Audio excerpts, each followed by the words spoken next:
All right, so you've been really enjoying fantasy football the past couple years, but now redraft just isn't enough to scratch that itch anymore. You think it's time to take it to the next level and join a Dynasty Fantasy Football League. But you're not just going to join a league, you're going to be the commissioner of a league. Now, being the commissioner of any league is a pretty daunting task, let alone a Dynasty League. So we're here today to provide you some tips and tricks to make a fun, competitive, and successful Dynasty League.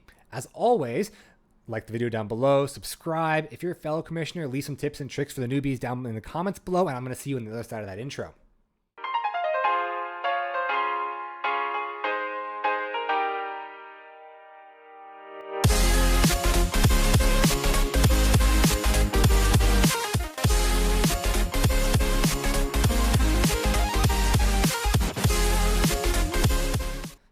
Welcome back to Twin Takes Fantasy Football. Today we're deviating from our normal content, talking about the players just a little bit. Right now we are in the heat of the off season, and really the only people paying attention to fantasy football content are those guys that are really invested in Dynasty football. This is our time, and if you're watching this, potentially you're thinking this might be the time for you to start in getting invested in Dynasty. And today we're going to talk about what it means to be a Dynasty commissioner. Again, it's kind of like I mentioned in the intro, it's going to be a pretty daunting task. It's a year-round task, so I'm going to go through some tips and tricks to hopefully, help you build a league that is fun for not only yourself but everyone involved, and cultivates a wholesome community for years and years and years to come, because that's what Dynasty is. It's a very long-term endeavor. So parlaying that into our first point here, being commissioner of a Dynasty League is very, very different than being the commissioner of a redraft league. In redraft, it's only, that August to December time frame, and you don't really have to answer too many questions. With ESPN, it makes it really simple to, start up the standard, you choose your scoring format, and you're really good to go. With Dynasty, you need to be prepared to be answering questions and managing the league year round. There's obviously a lot of off-season management that comes up with the rookie draft, with changing rules in the offseason. And people are going to come to you in the offseason with questions regarding trading, free agents, how to handle things going forward. So you need to be someone that's going to be able to invest your time into football, fantasy football, on a year-round basis. And, you're going to take a step back in the offseason, managing the league and whatnot, and answering questions, obviously. But if you're someone who likes to disconnect completely from football after January, then maybe this isn't exactly the role for you, because you need to be on top of this league, continuing to manage it and drive engagement through the league throughout the entirety of the year. So moving on to our second point, not only are you going to be active throughout the year, but so are all the league mates. So what you need to do is, it's kind of hard, because normally with a redraft league, someone's like, if they just want to try out fantasy, it's fun. It's a minimal investment. It's only 4 months of their time. If they don't like it, they can, they can fade out. They can stop checking and setting their lineups, and then they just disappear after the league is over. No harm, no foul. However, in Dynasty, this is a league that's supposed to last for years and years and years, hopefully over a decade. So you need to vet these players and make sure that they are really committed to this league and committed to football. If you have fantasy football players that, again, like to tune out right after the season is over, right after the Super Bowl, and don't really care too much about rookies, about college football, about contracts, then maybe this isn't exactly the league for them, because you're going to find out that they can dilute the league a little bit. If someone doesn't care about rookies, they might just be giving away first-round picks for nothing.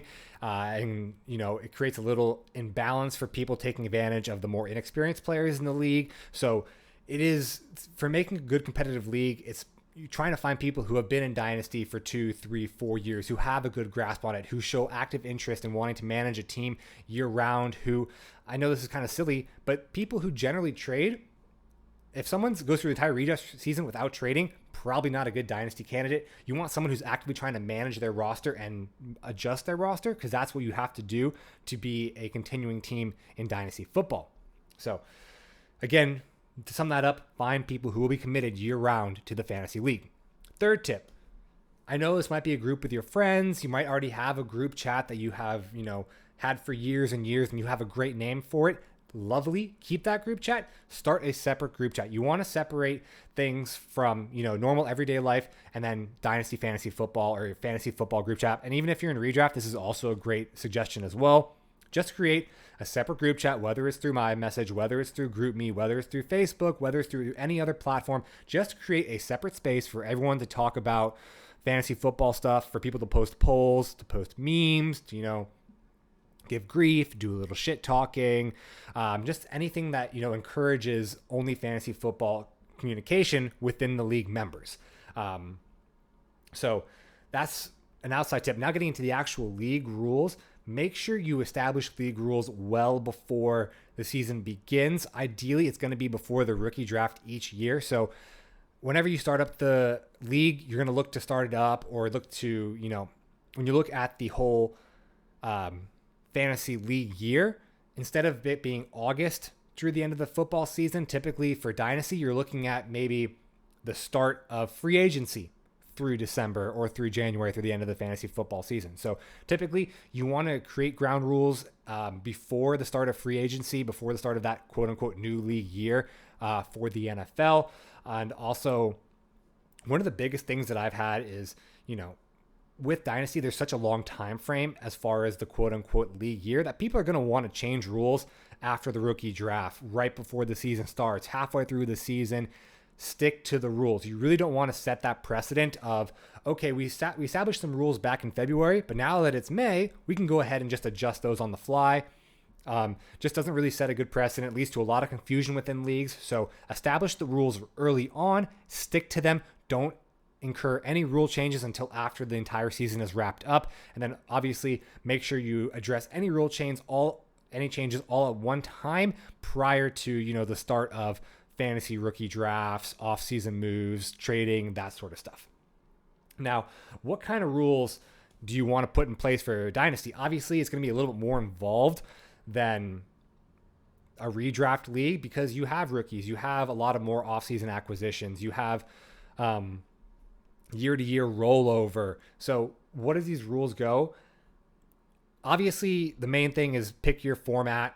Hopefully it doesn't change too much where it's half PPR, super flex, single quarterback. But I prefer a more laissez-faire approach. I have noticed the more difficult the rules get, the more confusion it leads and the more fighting that happens within the league. Typically these platforms, whether it's Sleeper, ESPN, Yahoo, they're pretty well thought out. They're pretty well designed in order for the teams to flow smoothly and for you to, enact your leagues on these apps. So as long as it fits within the bounds of what the app allows, I'm generally okay with it. Now, what does that mean? I'll give you two examples. Obviously, this past season, we had Taysom Hill labeled as a tight end. However, he had a lot of snaps at the QB position and really was treated more as a running back. And I know some people, there was a lot of rules about, if this player enacts certain plays from certain slot positions and they're going to be treated like this position, or we're not going to allow Taysom Hill to be a tight end. I get it. That can be frustrating to someone who is on the receiving end of a 36-point week of Taysom Hill basically playing quarterback while he's sitting there at your tight end position, a position that's normally weaker for fantasy. But as long as, let's say, your platform, whatever you choose, I'll reference Sleeper. Sleeper has him as a tight end. As long as, Sleeper's going to allow him to play at a tight end spot, that's just the way it works. That's the way the designation works. Go for it. So typically I don't like to get too involved. I don't like to be too overbearing and saying, hey, you can play this player, you can't play this player. Typically, the more control you try to exert over the league, the more the players will resent you. So I try to keep it laissez-faire. Also, a big thing when it comes to dynasty football is tanking. Naturally, you're going to have teams that, as the league evolves, are going to be stronger, and some teams are going to be weaker. And you're going to want to have teams that next year are going to be tanking for Marvin Harrison Jr. or Caleb Williams, whether it's one QB or super flex. So how do you handle tanking? Well, for me personally, I don't condone tanking, but I also don't condemn it. We have people that are clearly tanking, and honestly, that's a strategy. The way I look at it is if you want to tank, you're paying league dues every year. So you're already sacrificing your $50, $100, $200, whatever you're entering. That's basically your punishment for tanking as it is. And I'm not going to, go and punish you any further. But I've seen firsthand that some people have very strict tanking rules, and that's when it gets a little bit dicey, where obviously some people are not in a position to win, so they put in lesser lineups, but the league rules say that you can't blatantly tank, so they're trying to make up these faux explanations about how Samaje Perine's a better back than Joe Mixon whenever Joe Mixon is healthy, and it just leads to disagreements and a lot of infighting. So I'm going to say whatever the league allows. If the league allows you to play a lineup of players that are only getting 4 snaps a game, that's fine. I'm really not that picky about what you choose to do, as long as the app allows it to be done. As long as you're not messing with the actual settings of the app, that's the approach I would go for. And I would obviously keep the rules generally more laissez-faire and more aligned with what the NFL kind of dictates. This is supposed to represent like an NFL GM position for all of your league mates. So, when in doubt, defer to the NFL. They've done a lot more work into league settings than we have. Off-season management is going to be extremely key. Like I said earlier, it's not a position that you are heavily invested in from August to December and then you completely dip out.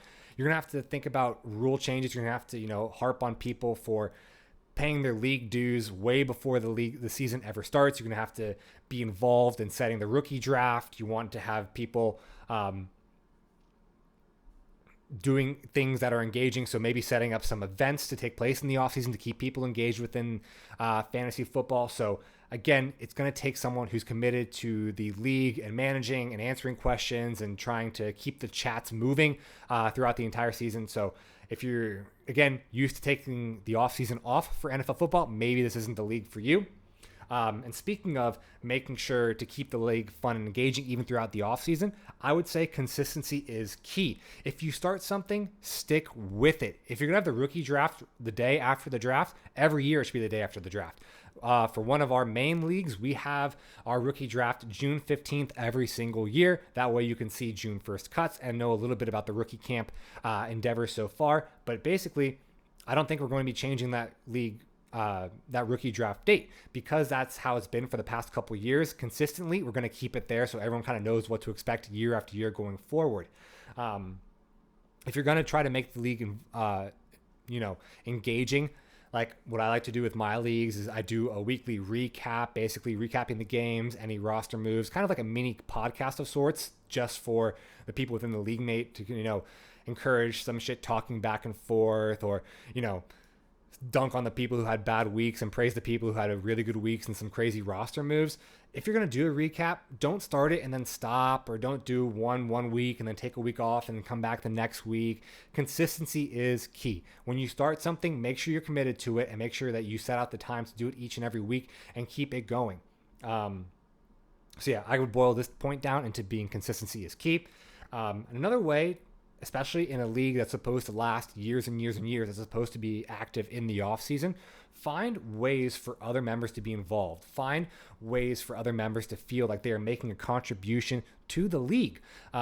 If you just come down and do every single rule change yourself and you say, we're not taking a poll on this, this is how the rules are going to be, this is how we're handling this is how I'm deciding to do this, people are obviously going to be a little adverse to that way in which you manage the league, and it's going to feel less fun. However, if you kind of give out roles and responsibilities to different people within the league, then obviously they're going to feel that they're actually contributing towards the league. So for us, I'm the commissioner. However, we have someone else who's the treasurer who collects all the money. We also have our roster size and competition committee. So it's two people. They get together every offseason, decide, hey, listen, do we want to add a taxi spot? Do we have too many taxi spots? Do we need to add an IR spot? Are our benches too big? Do we need to shorten our benches? Do we need to add a bench position? So, and then they come back to me, whatever they agree upon, I basically institute. I'm not going to overrule what they say. It's them. It's their committee. They're making the involvement. We also have our rookie draft committee, two guys that go out. They decide how many rounds are going to be in the rookie draft, what the date of the rookie draft is going to be, if we're going to move it forward or backwards. Generally, we like to have it on June 15th, but we're not going to do it. Start it on a Sunday. We're not going to start it on a Monday. Normally, we like to start it on a Thursday. What the actual time of the draft is going to be, how long each pick is going to be. So each offseason they get together, they let me know if there was any changes to the rookie draft that they want to make, but it's just all ways for other people to get involved, to make sure that they feel involved in the league. And first off, delegating some of those responsibilities first takes some load off of you, so you don't have to be making all the decisions, but also, again, just breeds, a healthier engagement with other people who now feel they're involved in the league in some way. However, I will say, find balance. Not everything has to be a group decision. If you make every single little rule a group decision, you're going to be faced with 4 people saying yes to this, 3 people saying no, 2 people didn't vote. Sometimes for the little menial stuff, you just got to make the decision and move on with it. Obviously, for like the bigger decisions, yes, you want to put up to a poll. You don't want to be making these wide sweeping changes to the league and having people say, well, why did you decide that? Why can't I have my input? Obviously, you want to grab input, but for some things saying like, oh, we're going to increase fab budget, or we're going to adjust trade deadlines or for some of these little menial decisions, it does not have to be put up to a vote. Not everything has to be put up to a vote. Sometimes it's just easier, especially as the commissioner, you're taking on the responsibility of running this league, of potentially having the most knowledge about how fantasy football works. So sometimes if you see something's not wrong, if something's wrong and it just needs to be changed, cut it out, make the decision, move on. And typically, as long as it's not some wide sweeping change to the league that negatively impacts a bunch of people, they're not going to care too much. So just find that balance between getting other people involved, soliciting other people for their viewpoints and opinions on league changes, and then just going ahead and doing the damn thing yourself. Finally, one last point here. Remember to have fun. This is fantasy football. This is fake football. This should not be a job. I don't know anyone whose job literally is to go in and just run dynasty football leagues. Obviously, there's plenty of people within the space who have jobs as commentators, as analysts, working in production, but it's not supposed to be a job for the vast 99% of us. It's supposed to be something fun to do with your friends. I personally look at these leagues as a way to, engage with friends, that maybe have moved away that I don't normally talk to on a day-to-day basis. But, once the league gets going, we're talking trades, we're talking smack about the upcoming matchup. And that normally will generate and turn into other conversations that we have about life, so on, people we're seeing, job updates, vacations, whatnot. And, it's a way to, first off, just build friendships, but also increase communication within people that, from a past life. So remember that the league isn't the end all be all. This is fake football. Do not let it come between you and the friendships you have cultivated over years and years and years. Don't let something so trivial cause these massive blow up fights. Always try to find an amicable solution, because at the end of the day, it's something you should be doing for fun and for something that, should be a positive experience for both you and the people within your league. So with that being said, I hope this kind of covers a lot of tips and tricks, hopefully giving you some ideas and you feel a little bit more prepared to be going in and being a dynasty commissioner and running your league successfully. If I've missed anything, fellow commissioners, fellow dynasty players, share down in the comments below things you think really help a league work well, some of the red flags to stay away from, maybe even some horror stories. Always love reading those. But until next time, we will be doing some more of these kind of how do you run a league or how-to videos going forward. So hopefully just enhancing your fantasy football experience as a whole. So with that being said, hope you enjoy. For those of you getting into Dynasty, I highly recommend it. It's so much fun, and take care.